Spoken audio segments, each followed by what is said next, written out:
எங்களை நேசிக்கிற நல்ல பிதாவே, ஆசீர்வதிக்கப்பட்ட இந்த நாளிலும் நீர் எங்களோடு பேசும் இந்த நல்ல வார்த்தை ஸ்தோத்திரம் தகப்பனே. உங்களுடைய வார்த்தையை கேட்க நாங்கள் ஆவலாக இருக்கிறோம்.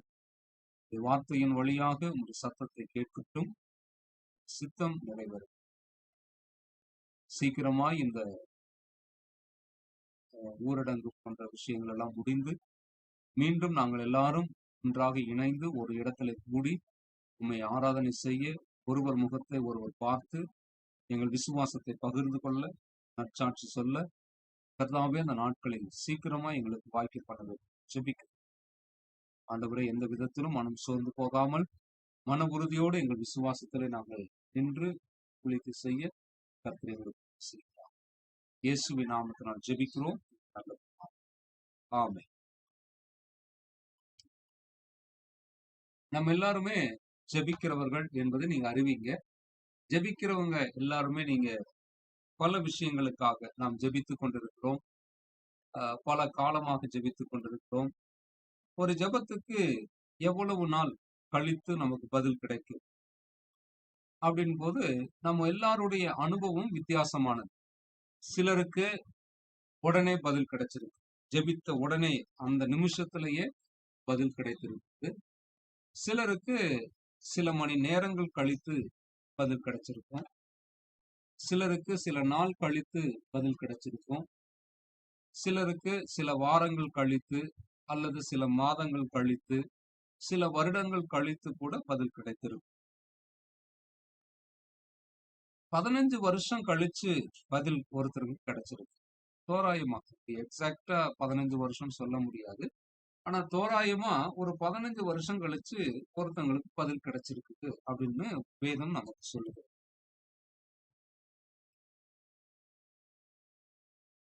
வேதாகமத்தின் அடிப்படையில் நாம் பார்க்கும் பொழுது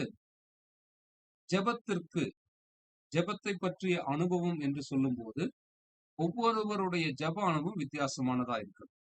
நீங்க பழைய ஏற்பாடு வாசிக்கும் போது ஆபிரகாமை எடுத்துக்கொண்டால் அவருடைய ஜெப வாழ்க்கை, ஜெப அனுபவம் வித்தியாசமானது.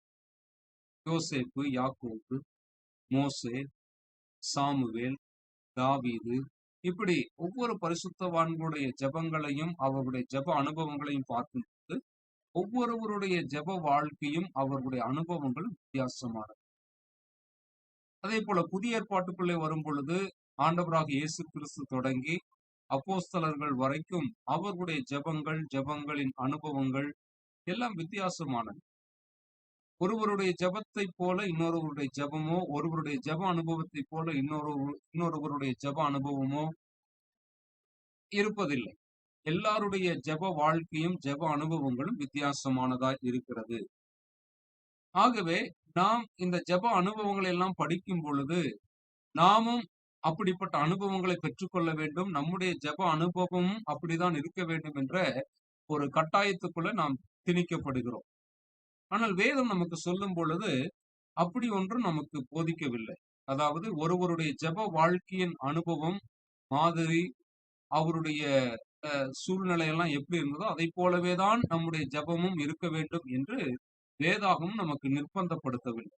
மாறாக அது ஒரு சுதந்திரத்தை நமக்கு கொடுத்திருக்கு. வேதாகமும் ஜெப வாழ்க்கையை பற்றி நமக்கு ஒரு சுதந்திரத்தை கொடுத்திருக்கிறது. அப்படி என்றால் ஒவ்வொருவருடைய அனுபவமும் அவரவர்களுடைய ஜெப வாழ்க்கையும் அவரவர்களுக்கான தனித்துவம் உடையதாக இருக்கிறது.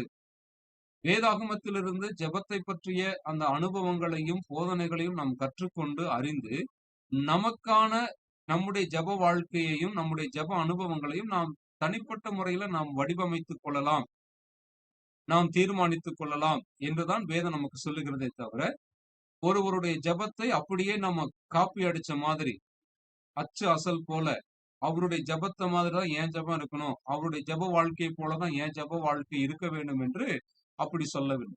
நீங்க பார்ப்பீர்கள் என்றால் ஆபிரகாமுடைய ஜெப வாழ்க்கையை பார்க்கும் பொழுது அவருடைய ஜெப வாழ்க்கையின் அனுபவத்துக்கும் எலியாவினுடைய ஜெப வாழ்க்கையின் அனுபவத்துக்கும் வித்தியாசம் இருக்கிறது. மோசேயினுடைய ஜெப வாழ்க்கையின் அனுபவத்துக்கும் தாவீதினுடைய ஜெப வாழ்க்கையின் அனுபவத்துக்கும் வித்தியாசம் இருக்கிறது. நெகேமியாவினுடைய ஜெப வாழ்க்கையின் அனுபவத்துக்கும் தானியேலுடைய ஜெப வாழ்க்கையின் அனுபவத்துக்கும் வித்தியாசம் இருக்கிறது. அதே போலதான் ஆண்டவராக இயேசு கிறிஸ்துவின் ஜெப வாழ்க்கை அவருடைய ஜெப அனுபவங்களுக்கும் அப்போஸ்தலர்களுடைய ஜெப வாழ்க்கை அவர்களுடைய அனுபவங்களுக்கும் நடுவில் நிறைய வித்தியாசம் இருக்கிறதை நாம் பார்க்கிறோம். ஆகவே ஜெப வாழ்க்கையில நாம் ஒருவருடைய மாதிரியை நாம் அப்படியே பின்பற்றி ஆக வேண்டும் என்ற கட்டாயம் இல்லை. ஆனால் சில விஷயங்களை நாம் கற்றுக்கொண்டு அதனுடைய என்ன சொல்றது பிரின்சிபிள்ஸ், அதனுடைய கோட்பாடுகள், அதனுடைய தத்துவங்களை அடிப்படையாக வைத்து நம்முடைய ஜெப வாழ்க்கையை நாம் அமைத்துக் கொள்ளலாம் என்ற அந்த சுதந்திரம் நமக்கு கொடுக்கப்பட்டிருக்கிறது. சரி, இந்த நாளில நாம் தியானிக்கக்கூடிய வசனத்தின் பகுதி என்னவென்றால் ஆதியாகமம் 30ஆம் அதிகாரம் 22ஆம் வசனத்தை நாம் வாசிக்க கேட்கலாம். ஆதியாகமத்தின் புஸ்தகம் 30வது அதிகாரம் 22வது வசனம்.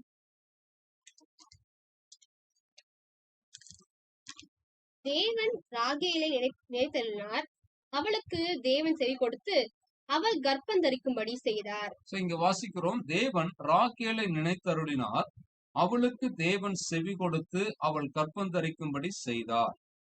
அப்ப ராகேல் ஜெபித்திருக்கிறார்கள் என்றும் ராகேலுடைய சத்தத்துக்கு ஜெபத்திற்கு தேவன் செவி கொடுத்தார் என்றும் இந்த வசனம் நமக்கு சொல்லுகிறது. அவளுக்கு தேவன் செவி கொடுத்தார் என்று சொல்லும் போது செவி கொடுத்தல் என்ற வார்த்தை எப்பொழுதுமே ஜெபத்திற்கு தேவன் கொடுக்கிற பிரதியுத்தரம், ஜெபத்திற்கு தேவன் கொடுக்கக்கூடிய பதிலை குறிப்பிடக்கூடிய வார்த்தை. ஆகவே ராகேல் ஜெபித்தார்கள், ஜெபித்த பொழுது அந்த ஜெபத்திற்கு தேவன் பதில் கொடுத்திருக்கிறார் என்பதை இந்த வசனம் நமக்கு சுட்டி காட்டுகிறது. ஆனால் நான் ஏற்கனவே இந்த செய்தியின் தொடக்கத்துல சொன்னேன், ராகேல் உடைய ஜெபத்துக்கு எத்தனை வருடம் கழித்து பதில் கிடைத்திருக்கிறது என்றால் தோராயமாக ஒரு 15 வருஷம் ஆகியிருக்கு. சரி, நீங்க பாப்பீங்கன்னு சொன்னா ராகேல் லேயாலும் ராகேலும் சகோதரிகள். யாக்கோபு லாபானுடைய வீட்டிலே போய் வேலை செய்யும் பொழுது அவர் இங்கே கல்யாணம் பண்ணிக்கிறாரு. லேயாலையும் கல்யாணம் பண்ணிக்கிறாரு, ராகேலையும் கல்யாணம் பண்ணிக்கிறாரு. ஆனால் லேயாளுக்கு தான் குழந்தைகள் பிறக்குது.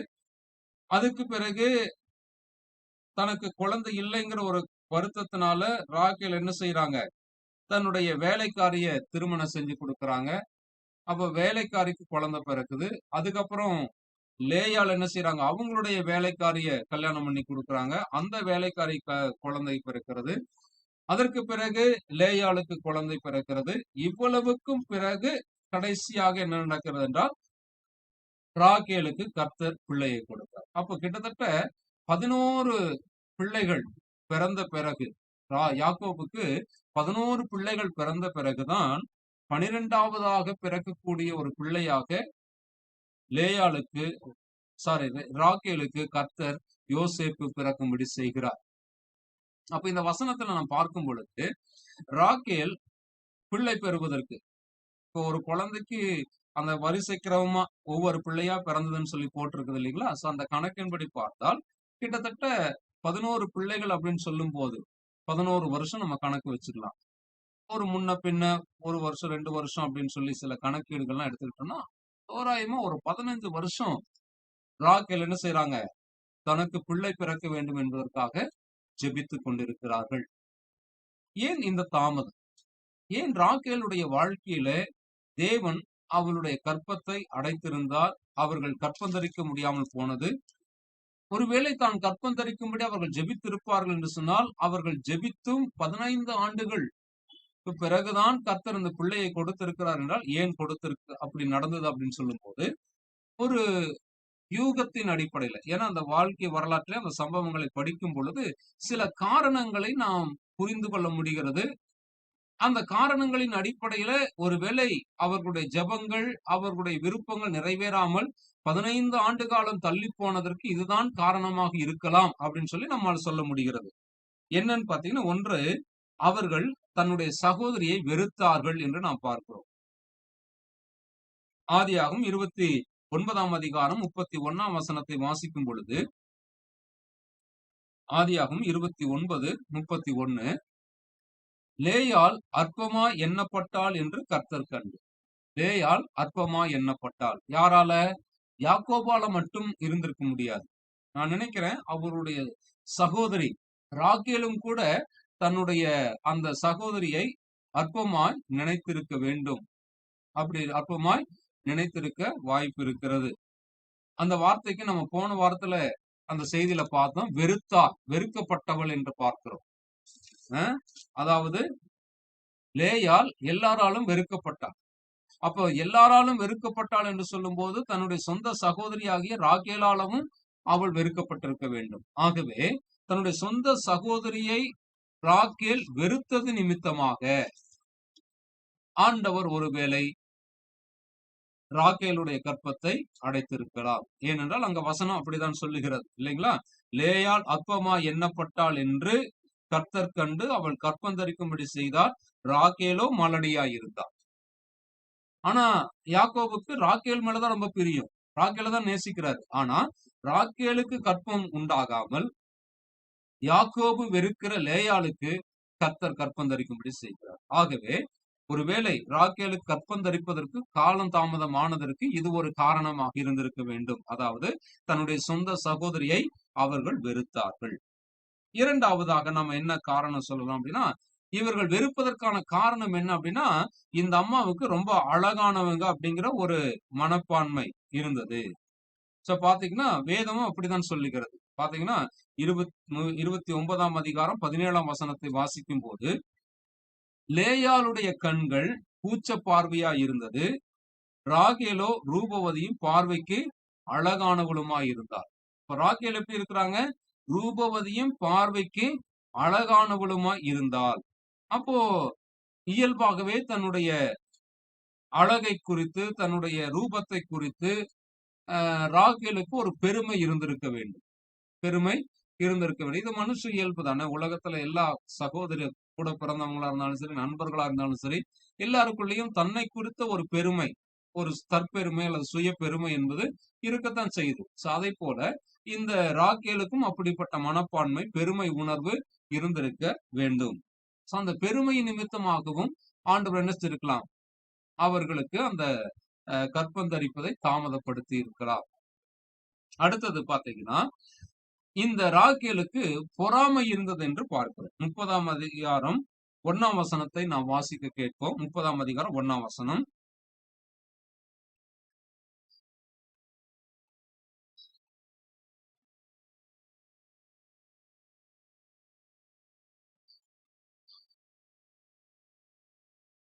பாருங்க, அவங்க சொல்றாங்க தன் சகோதரியின் மேல் பொறாமை கொண்டு. ஏன்னா அந்த அம்மாவுக்கு கிட்டத்தட்ட 4 பிள்ளைகள் பிறந்துட்டாங்க. அப்போ 4 பிள்ளைகள் தன்னுடைய சகோதரிக்கு பிறந்துட்டாங்க. கூச்ச பார்வை உள்ளவள், வெறுக்கப்படுகிறவள். ஆனா அவளுக்கு 4 பிள்ளை பிறந்துருச்சு. நான் ரொம்ப அழகானவ, எல்லாருக்கும் பிரியமானவ, கண்களுக்கு அழகா இருக்கிறேன். அப்ப எனக்கு குழந்தை இல்ல. ஆகையினால அந்த அம்மாவுக்கு என்ன ஆயிடுச்சு? பொறாமை வந்துருச்சு. பொறாமை குணத்தினால அவங்க என்ன செய்யறாங்க? தன்னுடைய சகோதரியின் மேல் இன்னும் கோபம் கொள்கிறார்கள். அது மட்டும் இல்லாம யாக்கோபு கிட்ட போயிட்டு என்ன கேக்குறாங்க? எனக்கு பிள்ளை கூட இல்லாவிட்டால் நான் சாகிறேன். ஒரு தவறான முடிவு எடுக்கவும் தன் வாழ்க்கையில அப்படிப்பட்ட ஒரு முடிவு எடுக்க அவர்கள் என்ன செய்யறாங்க? தீர்மானிக்கிறாங்க. இது ஒரு காரணமாகவும் இருந்திருக்க வேண்டும். அதற்கு அடுத்ததாக நம்ம என்ன பார்க்கிறோம் அப்படின்னா, இப்போ தேவனுடைய கரத்துல தன்னை ஒப்பு கொடுக்காம, இப்ப அவங்களுக்கு ஏற்கனவே என்ன இருக்குது? தன் சகோதரியை வெறுக்கிற சுபாவம் இருக்குது, பெருமை இருக்குது, பொறாமை வேற வந்துருச்சு. இப்ப இவ்வளவுக்கும் பிறகு அவங்க என்ன செஞ்சிருக்கணும்?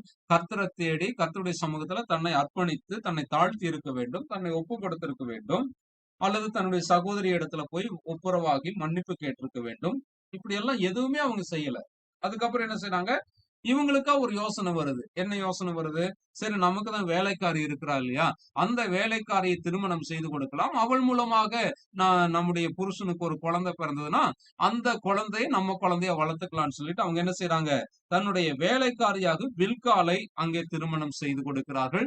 பில்காலுக்கு 2 குழந்தைகள் பிறக்கிறார்கள். இது ஒரு சுயமுயற்சி என்று நாம் சொல்லலாம். இது போதாதென்று ராக்கேல் செய்தது இன்னொரு மிகப்பெரிய ஒரு தவறு என்ன அப்படின்னு பாத்தீங்கன்னா, 30ஆம் அதிகாரம் 14, 15ஆம் வசனங்களில் பார்க்கும் பொழுது, 30ஆம் அதிகாரம் 14, 15.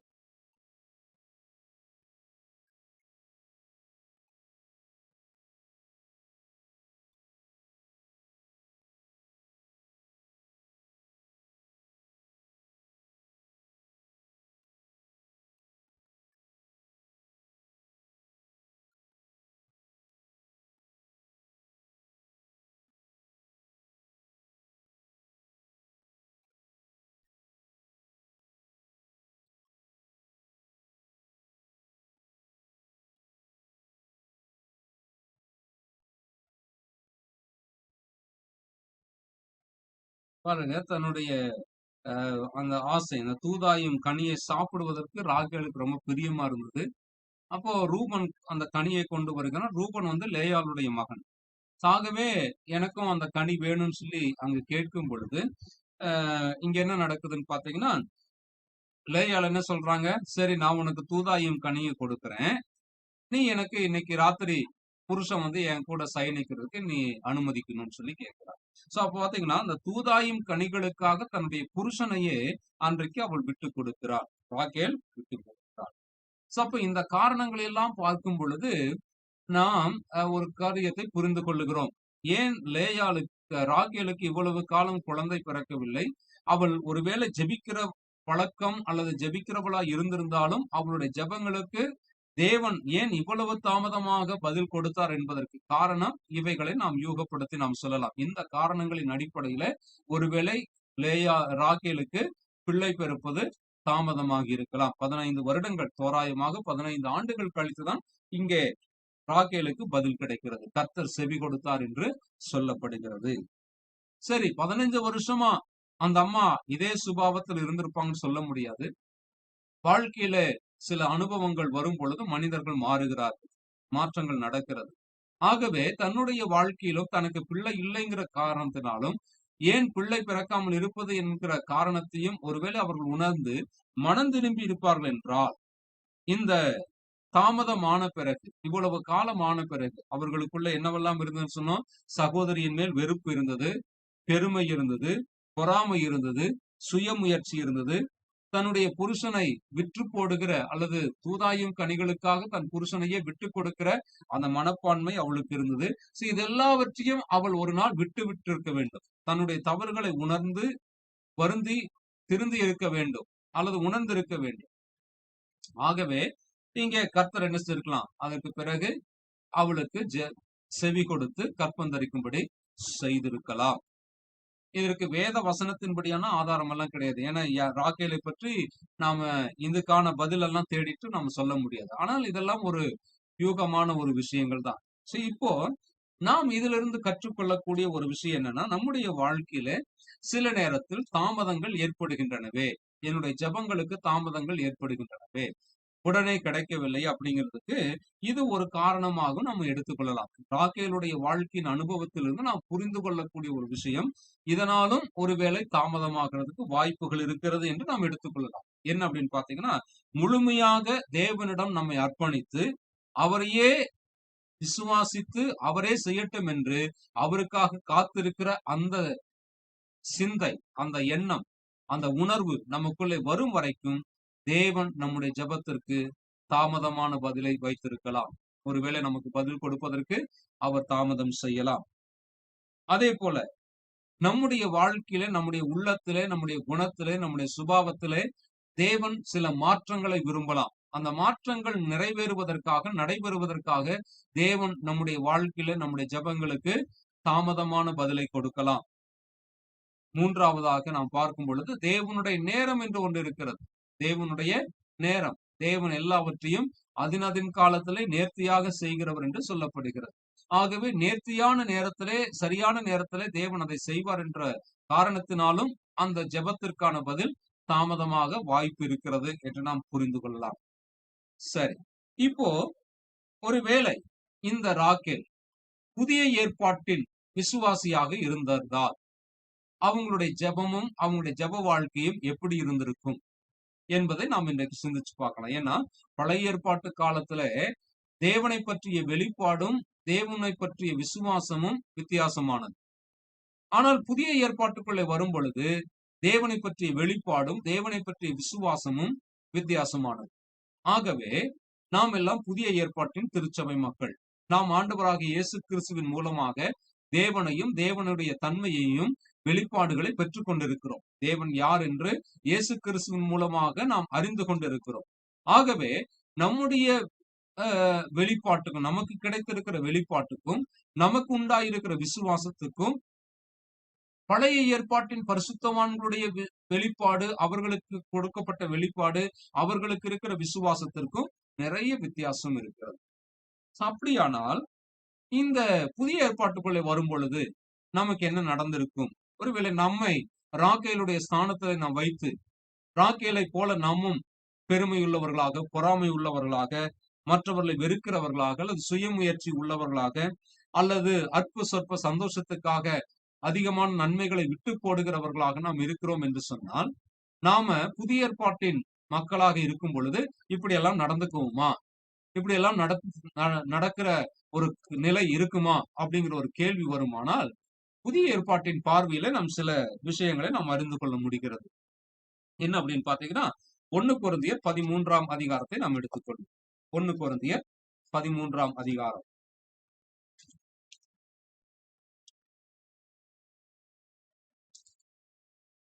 4ஆம் வசனத்தை நாம் வாசிக்கலாம். 1 கொரிந்தியர் 13.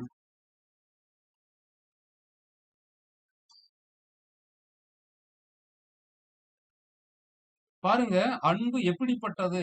அன்பு நீடிய சாந்தமும் தயவும் உள்ளது. அன்புக்கு பொறாமை இல்லை. அன்பு தன்னை புகழாது இருமாப்பாயிரார். இப்ப இது மூணுமே அந்த அம்மாவுக்குள்ள இருந்ததா? ராகேலுக்குள்ள பொறாமை இருந்தது, தன்னை புகழுகிற ஒரு மனப்பான்மை இருந்தது, இருமாப்பு இருந்தது. ஏன் இதெல்லாம் இருந்தது? காரணம், அந்த அம்மாவுக்குள்ள என்ன கிடையாது? தேவனுடைய அன்பு கிடையாது. ஏன் தேவனுடைய அன்பு அந்த அம்மாவுக்குள்ள கிடையாது? ஏன்னா தேவன் அன்பாகவே இருக்கிறார் என்கிற விசுவாசமோ சத்தியமோ வெளிப்பாடோ ராகேலுக்கு கிடையாது. ஆனா புதிய ஏற்பாட்டுக்குள்ளே வரும் பொழுது தேவன் அன்பாகவே இருக்கிறார் என்ற வெளிப்பாடும், அந்த அன்பான தேவன் எப்படி என்னிடத்தில் அன்பு கூர்ந்திருக்கிறார் என்ற அந்த வெளிப்பாடும் எனக்கு கொடுக்கப்பட்டிருக்கிறது. நாம் பாவிகளா இருக்கையில் கிறிஸ்து இயேசு நமக்காக மரித்ததினாலே தேவன் நம்மேல் வைத்த தம்முடைய அன்பை விளங்க பண்ணினார். நல்லவனுக்காகவோ அல்லது நீதிமானுக்காகவோ யாராவது ஒருவர் தன் ஜீவனை கொடுக்க முன் வரலாம். ஆனால் அது கூட சாத்தியம் இல்ல. அப்படி இருக்கிற பட்சத்துல நாம் பாவிகளா இருக்கையில் கிறிஸ்து இயேசு நமக்காக மரித்தார். அப்போ தேவனுடைய அன்பு இன்னதென்று அறிந்திருக்கிற ஒரு மக்களாக நாம் இருக்கிறோம். அப்ப தேவனுடைய அன்பு இன்னதென்று அறிந்திருக்கிற மக்களாக மட்டுமல்ல, வேதம் சொல்லுகிறது அந்த பரிசுத்த ஆவியினாலே தேவனுடைய அன்பு நம்முடைய இருதயங்களில் ஊற்றப்பட்டிருக்கிறது. அப்ப தேவனுடைய அன்பு என்னுடைய இருதயத்துக்குள்ள வந்துட்ட பிறகு, தேவனுடைய அன்பினால் நான் நிரப்பப்பட்ட பிறகு, தேவனுடைய அன்பு எனக்குள்ளே உண்டான பிறகு, இப்ப எனக்குள்ள என்ன கிடையாது? பொறாமை கிடையாது, பொறாமை கிடையாது, இருமாப்பு கிடையாது, தற்புகளுக்கு கிடையாது. இப்போ ஒருவேளை இப்ப ராகேலுடைய சூழ்நிலை நம்ம எடுத்துக்கொண்டால், லேயால் ராகேல் 2 பேர் இருக்கிறாங்க. இப்ப ராகேல் இந்த தேவனுடைய அன்பினால் இருதயம் நிரப்பப்பட்டவர்களா இருக்கிறாங்க. இப்ப இந்த சூழ்நிலையில யாக்கோபு தன்னுடைய மாம்ச சிந்தையினால அவர் என்ன செய்யறாரு? ராகேலை நேசிக்கிறாரு, லேயால வெறுக்கிறாரு. ஆனாலும் லேயாளுக்கு தான் பிள்ளை பிறக்குது, ராகேல் மலடியாவே இருக்கிறாங்க. இப்போ இந்த 1 கொரிந்தியர் 13 சொல்லப்பட்டிருக்கிற இந்த தேவனுடைய அன்பு ராகேலுக்குள்ள இருந்தது அப்படின்னு சொன்னா, ராகேல் என்ன செஞ்சிருக்க மாட்டாங்க? தன் சகோதரியின் மேல பொறாமை கொண்டிருக்க மாட்டாங்க, இல்லைங்களா? தன் சகோதரி மேல பொறாமை கொண்டிருக்க. 2வது, தன்னுடைய சகோதரி கூச்ச பார்வை உள்ளவளா இருக்கிறாள். ராகேல் எப்படி சொல்றது, ரொம்ப ரூபவதியா இருக்கிறாங்க. அப்படிங்கிற பட்சத்துல ராகேல் தன்னுடைய அழகை குறித்தும், தன்னுடைய அழகினாலே எல்லாரும் தன்னை குறித்து பெருமையா பேசுறாங்க, தன்மேல் எல்லாரும் பிரியமா இருக்கிறாங்க அப்படிங்கிற காரணத்தினால அவளுக்குள்ள என்ன வந்திருக்காது? இருமாப்பு வந்திருக்காது, இருமாப்பு வந்திருக்காது. இப்ப பாத்தீங்கன்னா புதிய ஏற்பாட்டுக்குள்ளே வரும் பொழுது எல்லாம் வித்தியாசமா மாறிடுது. பாத்தீங்களா?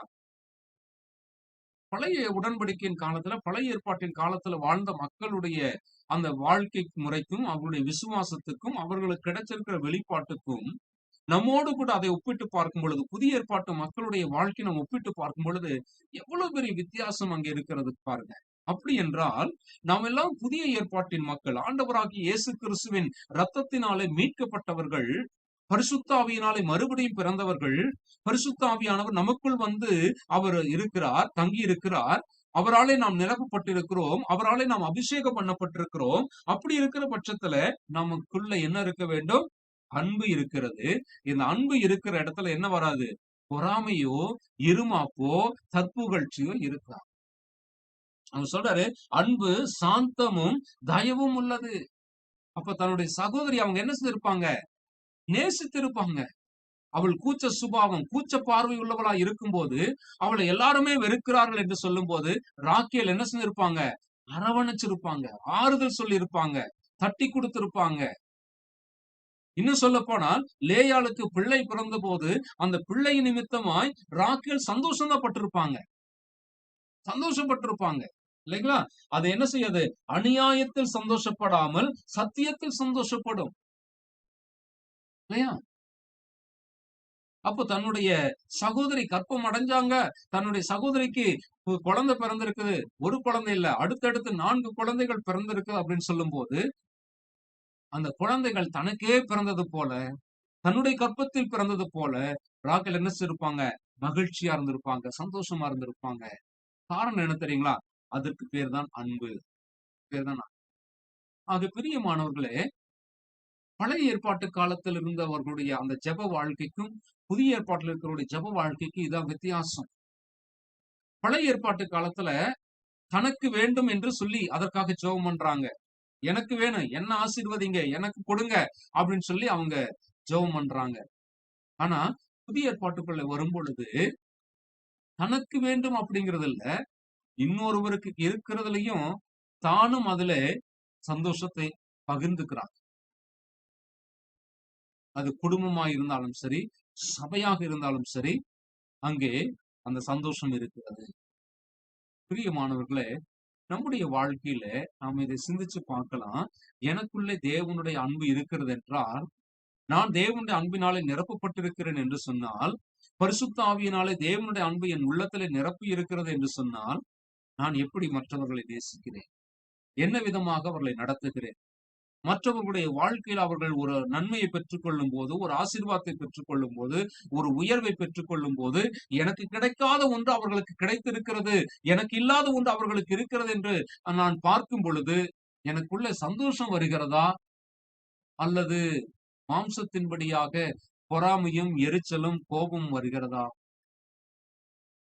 சற்று நாம் சிந்திச்சு பார்ப்போம். நம்முடைய வாழ்க்கையில என்ன சுபாவம் இருக்குதுன்னு சொல்லி சற்று நாம் ஆலோசனை பண்ணி பார்ப்போம். பிரியமானவர்களே, அது முதலாவதா நாங்க பார்க்கிறோம்.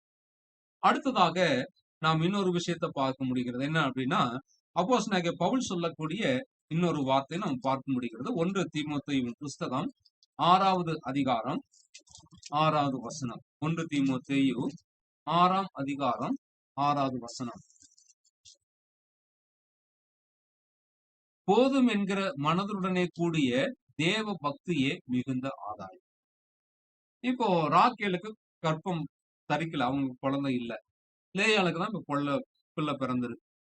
இப்போ தனக்கு பிள்ளை இல்ல அப்படிங்கிற காரணத்தினால அது ஒரு பெரிய மனக்குறையா எடுத்துக்கிட்டு, அது பெரிய ஒரு பிரச்சனையா எடுத்துக்கிட்டு, அதை குறித்து பெரிய ஒரு வருத்தக்கூடிய ஒரு விஷயமா எடுத்துக்கிட்டு அவங்க என்ன செஞ்சிருக்க மாட்டாங்க? குழம்பி இருக்க மாட்டாங்க. அவங்க என்ன செஞ்சிருப்பாங்க? பவுல் சொல்லுகிற அந்த வார்த்தையின்படி, போதும் என்கிற மனதுடனே கூடிய தேவ பக்தியே மிகுந்த ஆதாயம் என்று சொல்லி, தன்னுடைய சகோதரியாகிய லேயாளுக்கு பிறந்திருக்கிற அந்த பிள்ளைகளையே தனக்கு பிள்ளைகளாக ஏற்றுக்கொண்டு அவங்க என்ன செஞ்சிருப்பாங்க? மன ரம்மியத்தோடு வாழ்ந்து. அதுதான் நீங்க நான் பார்க்கிறோம். அதே போல அப்போஸ்தலனாகிய பவுல் இன்னொரு இடத்துல சொல்றாரு, பிலிப்பியர் 4ஆம் அதிகாரத்துல 12ஆம் வசனத்தை நாம் வாசிக்கும் பொழுது, தாழ்ந்திருக்கவும் எனக்கு தெரியும், வாழ்ந்திருக்கவும் எனக்கு தெரியும், எவ்விடத்திலும் எல்லாவற்றிலும் திருப்தியா இருக்கவும், பட்டினியா இருக்கவும், பரிபூரணம் அடையவும், குறைவுபடவும் போதிக்கப்பட்டேன். அதுல பாத்தீங்கன்னா, எவ்விடத்திலும் எல்லாவற்றிலும் திருப்தியா இருக்கவும் போதிக்கப்பட்டேன். தன் வாழ்க்கையில ஒரு திருப்தியுள்ள மனப்பான்மைக்குள்ள ராக்கேல் வந்திருப்பாங்க. பிரியமானவர்களே, அதற்காக நம்ம ஜெபிக்க கூடாது என்று நான் சொல்லவில்லை. ஒருவேளை நமக்கு ஒரு குறை இருக்குது, நமக்கு ஒரு தேவை இருக்கிறது, அதற்காக ஜெபிக்க கூடாது என்ற அர்த்தம் இல்லை. கட்டாயம் ஜெபிக்கலாம், கட்டாயம் ஜெபிக்கணும். ஆண்டவரிடத்துல கேட்பதில தவறு கிடையாது. ஆண்டவரே, எனக்கு இந்த ஆசீர்வாதத்தை கொடுங்க, எனக்கு இந்த நன்மையை கொடுங்க, எனக்கு இதை நிறைவேற்றி தாங்க, எனக்கு இதை வாய்க்க பண்ணுங்க அப்படின்னு சொல்லி ஜெபிக்கிறதுல தவறு கிடையாது. கட்டாயம் நம்ம ஜெபிக்கலாம், கட்டாயம் நம்ம ஜெபிக்கணும், தவறு இல்லை. ஆனால் ஜெப வாழ்க்கையினுடைய மிக முக்கியமான ஒரு விஷயம் என்ன தெரியுங்களா? பழைய ஏற்பாட்டிலே தன்னுடைய குறைகளை எல்லாம் தேவனிடத்தில் கொண்டு சென்று தன்னுடைய குறைகளுக்காக அதை நிறைவேற்ற வேண்டும் என்று தேவனிடத்தில் போராடுகிறதும் மன்றாடுகிறதுமாகத்தான் பழைய ஏற்பாட்டினுடைய ஜெபம் இருக்கிறது. ஆனா புதிய ஏற்பாட்டினுடைய ஜெபம் எப்படின்னா, தேவனோடு இருக்கிற அந்த உறவை கொண்டாடுவதுதான் ஜெபம். அதை செலிப்ரேட் பண்றது. தேவனோடு நமக்கு கிடைச்சிருக்கிற அந்த உறவை செலிப்ரேட் பண்றதுதான் புதிய ஏற்பாட்டினுடைய ஜெபம்.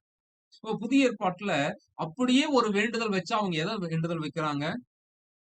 பவுலுடைய ஜெபங்கள் எல்லாம் நாம் பார்க்கும் பொழுதும் சரி, ஆண்டவராக இயேசு கிறிஸ்துவனுடைய ஜெபங்களை பார்க்கும் போதும் சரி, அவருடைய ஜெபம் எல்லாம் எதை பற்றி தான் இருக்கிறது? ஆத்துமாதாயத்தை பற்றி, சுவிசேஷம் பரவுவதை பற்றி, தேவனுடைய ராஜ்யம் கட்டப்படுவதை பற்றி, ஆண்டவருடைய நாமம் மகிமைப்பட வேண்டும் என்பதை பற்றி, இன்னும் சுவிசேஷம் எங்கெல்லாம் எடுத்துச் செல்லப்பட வேண்டுமோ அங்கெல்லாம் எடுத்துச் செல்லப்படுவதற்கான வழிகள் திறக்கப்பட வேண்டும் என்பதை பற்றி தான் அவங்க ஜெபம் பண்ணி இருக்கிறாங்களே தவிர, தங்கள் வாழ்க்கையிலே தாங்கள் அனுபவிக்கிற குறைகள் நீங்க வேண்டும் என்று அவர்கள் ஒரு நாளும் ஜெபித்ததாக குறிப்புகள் இல்லை. அதுக்காக ஜெபம் பண்ணியிருக்க மாட்டாங்க நம்ம சொல்ல முடியாது. ஜெபம் பண்ணியிருக்கலாம். ஆனால் அவர்களுடைய வாழ்க்கையில, அவர்களுடைய இருதயத்திலே மேலோங்கி இருந்த விஷயம் என்ன தெரியுங்களா? மிக அவர்கள் எதற்கு ரொம்ப முக்கியத்துவம் கொடுத்தாங்க அப்படின்னு சொல்லும் போது, தங்களுடைய சரீர பிரகாரமான வாழ்க்கையில தங்களுக்கு இருக்கிற குறைகள் நீங்க வேண்டும் என்பதற்காக ஜெபித்ததை காட்டிலும் தேவனுடைய ராஜ்யத்துக்கு அடுத்தவைகளுக்காக அவங்க ஜெபம் பண்ணாங்க.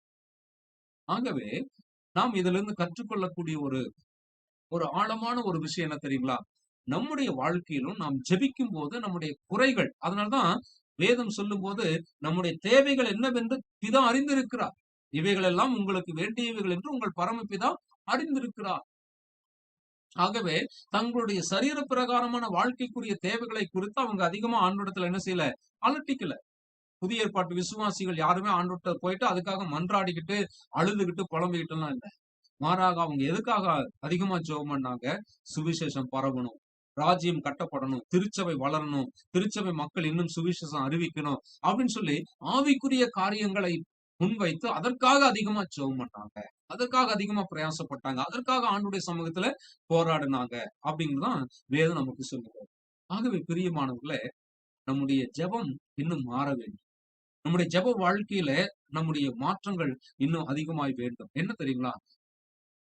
ஆவிக்குரிய பிரகாரம் யோசித்து பாருங்க. நம்முடைய குடும்பங்களில் இன்னும் ரட்சிக்கப்படாதவங்க எத்தனை பேர் இருக்கிறாங்க? நம்முடைய நாட்டில் இன்னும் ரட்சிக்கப்படாதவங்க எத்தனை பேர் இருக்கிறாங்க? இன்னைக்கு இருக்கிற சூழ்நிலையில தினந்தோறும் மரித்துக் கொண்டிருக்கிறவங்க எத்தனை பேர் இருக்கிறாங்க?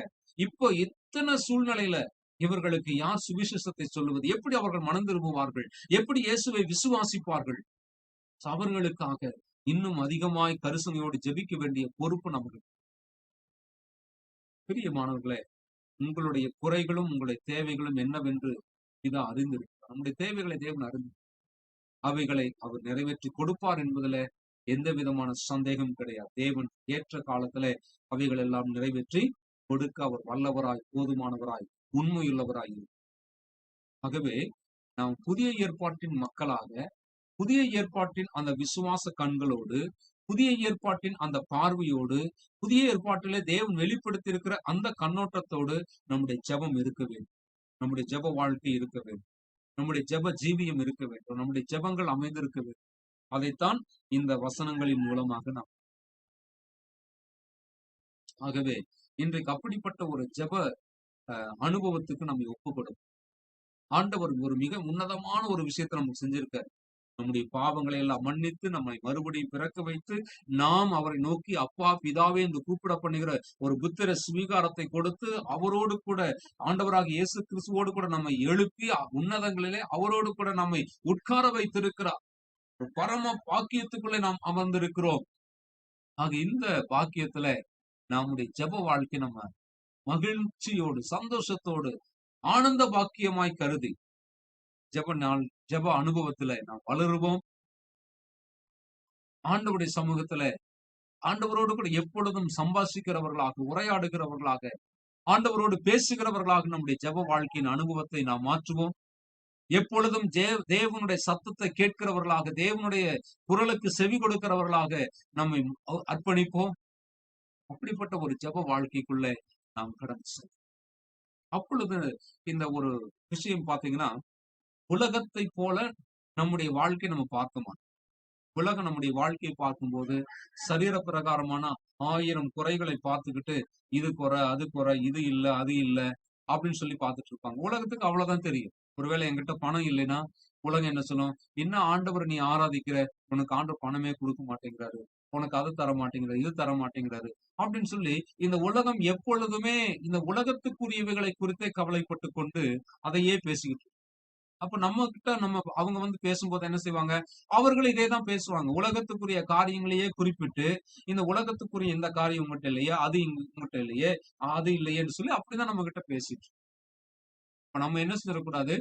அந்த பக்கம் நம்முடைய கவனத்த திருப்பி, நம்ம சோர்ந்து போயிடக்கூடாது. ஆமா, ஆண்டவர் ஏன் எனக்கு தரல? ஆண்டவர் எனக்கு ஏன் அத குடுக்கல? அப்படின்னு சொல்லி நம்ம சோர்ந்து போயிடக்கூடாது. மாறாக நம்முடைய விசுவாசம் எப்படிப்பட்டதா இருக்கணும்னா, ஆண்டவர் என்னுடைய தேவையை அறிந்திருக்கிறார். என்னுடைய தேவையை நிச்சயமாக அவர் நிறைவேற்றுவார். ஏற்ற காலத்திலே அதை செய்து கொடுத்து என்னை ஆசீர்வதிக்க அவராலே கூடும். ஒருவேளை ஆண்டவர் எனக்கு இந்த உலகத்துக்குரிய இந்த ஆசீர்வாதத்தை, இந்த நன்மைகளை எனக்கு தராவிட்டாலும், என்னை தேவன் அவருடைய ராஜ்யத்துக்காக பயன்படுத்துகிறார். அவருடைய நாமத்தின் மகிமைக்காக பயன்படுத்துகிறார். என்னை கொண்டு அநேகருக்கு சுவிசேஷம் கொண்டு செல்லப்பட, என்னை கொண்டு அநேகர் ஆண்டவரை அறிந்து கொள்ள, என் மூலமாக ஆண்டவரை பற்றிய அறிவு அநேகருக்கு ஏற்படுவதற்கு கர்த்தர் என்னை பயன்படுத்துகிறார். அதுதான் ரொம்ப முக்கியம். சோ நம்ம எதுக்கு ரொம்ப முக்கியத்துவம் கொடுக்கணும்னு பாத்துக்கணும். எதுக்கு முக்கியத்துவம் கொடுக்கணும்? ஆண்டவரை அறிகிற அறிவு, ஆண்டவரை பற்றிய வெளிப்பாடு, ஆண்டவரை பற்றிய விசுவாசம் நம்ம மூலமாக இந்த உலகத்தில் இருக்கிற மக்களுக்கு போக வேண்டும். அதற்காக தேவன் நம்மை அவருடைய கருவியாக எடுத்து பயன்படுத்த வேண்டும். அப்படி உங்களை பயன்படுத்தலையா, அதுக்காக நீங்க கவலைப்படுங்க. அதுக்கான வாய்ப்பு உங்களுக்கு கிடைக்கலையா, அதுக்காக கவலைப்படுங்க. ஐயோ, ஆண்டவர் என்ன பயன்படுத்தலையே, என்னை ஒரு கருவியா அவர் எடுத்து பயன்படுத்தலையே, என் மூலமாக ஒருவருக்கு ஆண்டவரை பற்றிய சுவிசேஷம் போவதற்கு, என் மூலமாக ஒருவர் ரட்சிப்பின் அனுபவத்துக்குள்ளே வருவதற்கு தேவன் என்னை பயன்படுத்தலையேன்னு சொல்லி அதுக்காக கவலைப்படுங்க. எதுக்காக கவலைப்பட வேண்டியதில்லை? சரீரத்துக்காக, சரீரத்தின் காரியங்களுக்காக நம்ம என்ன செய்ய தேவையில்ல? கவலைப்பட வேண்டாம். அதே சமயம் அந்த விசுவாசத்தை விட்டுறாதீங்க. ஆண்டவர் நிச்சயமா உங்களுக்கு தர வேண்டிய நன்மைகளை ஏற்ற காலத்துல தருவார். இந்த உலகத்தில் நாம் வாழ்ந்து அனுபவிக்க வேண்டும் என்று அவர் முன்குறித்திருக்கிற அந்த நன்மைகள் ஏற்ற காலத்துல நிச்சயமாக நமக்கு நிறைவேறும். அதுல எந்த விதமான சந்தேகம் இல்லை. ஆண்டவர் கொடுக்க வேண்டிய நேரத்துல கொடுப்பார். அதை விசுவாசிப்போம். அந்த விசுவாசத்தை நாம் அறிக்கை செய்வோம். அந்த விசுவாசத்து நிமித்தமாக ஆண்டவருக்கு நாம் நன்றி சொல்லுவோம், ஸ்தோத்திரம் சொல்லுவோம். ஆகவே இன்றைக்கு ராகேலுடைய வாழ்க்கையிலிருந்து நாம் இந்த ஜெபத்தை குறித்த ஒரு விஷயத்தை அறிந்து கொண்டிருக்கிறோம். இப்படிப்பட்ட ஒரு ஜெப வாழ்க்கை நம் ஒவ்வொருவரும் வாழ்வோம். அப்படிப்பட்ட ஜெப அனுபவம் நமக்கு இருக்கட்டும். அப்படிப்பட்ட ஜெபத்தின் அனுபவங்களை நாம் அநேகருக்கு முன்பாக சாட்சியாக சொல்லி கர்த்தரை மகிமைப்படுத்துவோம். கர்த்தர் உங்களை ஆசீர்வதிப்பாராக. ஆமென். நாம் ஜெபிப்போம். எங்களை நேசிக்கிற எங்கள் நல்ல பிதாவே, ஆண்டவரும் இரட்சகருமாகிய இயேசுவின் நாமத்தினாலே இந்த நாளில் நாங்கள் தியானித்த வேத பகுதிக்காக ஆண்டவரே, ராகேலுடைய வாழ்க்கையிலிருந்து அவர்கள் ஜெபித்த போது 15 ஆண்டுகள் கழித்துதான் அவர்களுடைய ஜெபத்துக்கு பதில் கிடைத்தது.